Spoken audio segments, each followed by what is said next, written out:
Salut les Et amis. en fait, Chris, Quoi? le prochain à sortir, c'est Vegeta. Mais ta gueule, putain! Salut les amis, on se retrouve pour une nouvelle vidéo sur Dragon Ball. Et aujourd'hui, je vais essayer de faire tout pour démonter la théorie comme quoi Vegeta est le prochain à sortir dans le tournoi du pouvoir. À cause de la théorie de l'ending, mais surtout à cause du synopsis de l'épisode 107 de Dragon Ball Super qui arrive dimanche. Donc pour ceux qui veulent pas être spoilés, eh bien quittez la vidéo. Et pour ceux qui veulent rester, team végétalien. La revanche de F, un piège malicieux est posé.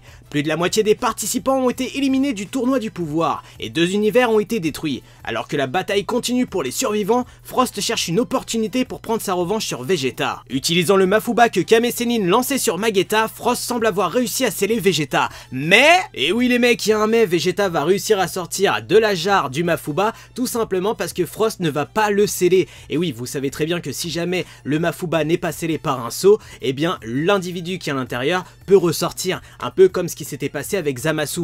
Et franchement, honnêtement, je pense pas que Vegeta va se faire éliminer aussi facilement. Le prince des Saiyans, ma gueule, quand même. Maintenant, je voudrais revenir sur la théorie de l'ending, comme quoi ça nous spoil l'ordre de sortie des participants de l'univers 7. Donc pour l'instant, ça se tient, puisque ça commence par Krillin, Tenshinhan, puis Vegeta, donc là pour moi ça bloque carrément, puis C18, C17, Piccolo, Muten Roshi, et enfin Freezer. Mais pour moi c'est totalement dérisoire. Je vois pas pourquoi Vegeta serait le troisième à sortir du tournoi du pouvoir, alors que le mec pour l'instant n'a encore rien fait. Parce que vous pensez honnêtement que Vegeta va se laisser victimiser aussi facilement par Frost? Non mais franchement, laissez-moi rire. Au précédent tournoi, Frost s'est fait victimiser par Vegeta en Super Saiyan, même pas en SCJ Blue, en Super Saiyan. Et pendant tous les flashbacks qu'on a vu de Frost, les seuls moments qu'on a vu de lui, c'est qu'il était en PLS, il était en train de se victimiser dans sa tête comme quoi il a perdu au tournoi, et que voilà, il avait plus goût à la vie, qu'il était plus personne. Et tu penses honnêtement que Vegeta de son côté, lui qui s'est entraîné comme un taré, va se faire victimiser par Frost? Non, c'est pas possible. Pour moi, c'est impossible. Parce que si on revient sur la théorie de l'ending, Vegeta serait le troisième participant de l'univers 7 à sortir,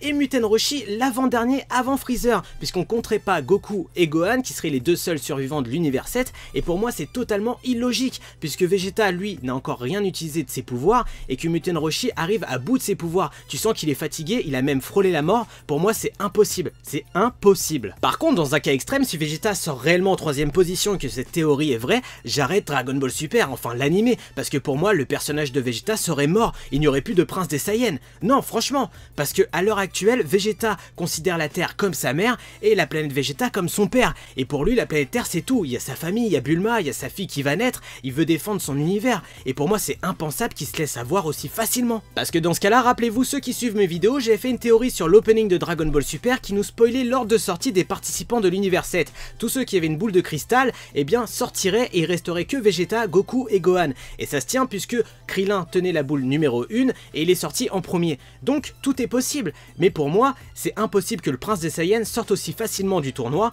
Donc voilà, je sais pas pour vous, dites-moi par commentaire, mais moi c'est impossible. Et même sans ça, il y a plusieurs indices qui nous laissent penser que Vegeta va rester pratiquement jusqu'au bout dans le tournoi du pouvoir. Rappelez-vous, juste à la création de la team de l'univers 7, quand Freezer a été recruté, Goku avait expliqué aux autres que si Freezer les trahissait, eh bien lui et Vegeta seraient là pour l'arrêter.